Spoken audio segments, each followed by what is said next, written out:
qui a d'autres manières de filmer, d'autres manières de raconter.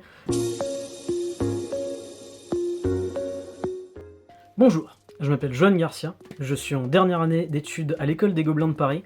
Je suis aussi illustrateur et j'adore le cinéma d'horreur.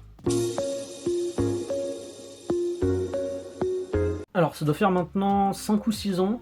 Mon premier vrai projet de film, c'était un trailer pour un livre qui s'appelait Nous rêvions juste de liberté. C'était mon premier projet de diplôme. L'ambiance, c'était une histoire de motard sur la route 66. Et ça m'a vraiment beaucoup plu de faire ça, et je me suis dit que j'avais envie d'en faire plus et d'en faire mon métier. Pour ma journée mondiale, j'ai choisi de parler des inégalités hommes-femmes au travers du male gaze, le regard masculin en français.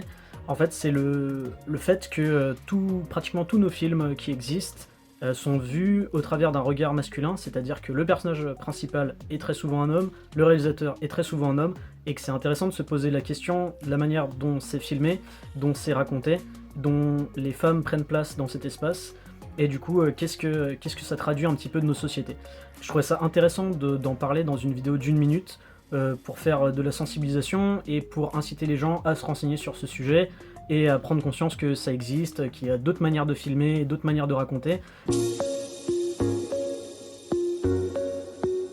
Alors, ce qui m'a fait tilter, c'est que j'ai énormément de femmes autour de moi, d'amis, de proches, et beaucoup de femmes militantes aussi, qui s'intéressent à plein de luttes sociales et qui sont très engagées. Et du coup, en fait, j'ai un peu suivi ce qu'elles repartageaient, des comptes, principalement Instagram, où il y a beaucoup de vulgarisateurs. J'ai suivi, je me suis posé des questions, et ça m'a amené à d'autres comptes, et du coup, de fil en aiguille, j'ai essayé de me déconstruire moi-même et de détricoter tout ce que je pensais savoir et une certaine vision que j'avais.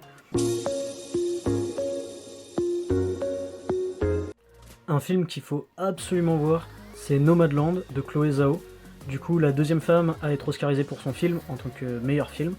Il est très très intéressant de la manière dont il est filmé. On voit vraiment que c'est un autre regard sur le corps féminin, vu que le personnage principal est une femme en plus, qui a entre 50 et 60 ans. Et du coup, c'est assez rare en fait d'avoir un personnage féminin de cet âge-là, et du coup filmé de cette façon. Ça raconte plein de choses, et au-delà de ça, c'est un très très beau film sur la vie d'une manière générale, la manière d'appréhender la perte d'un être cher, et les plans sont magnifiques, donc vraiment c'est un film qu'il faut voir absolument.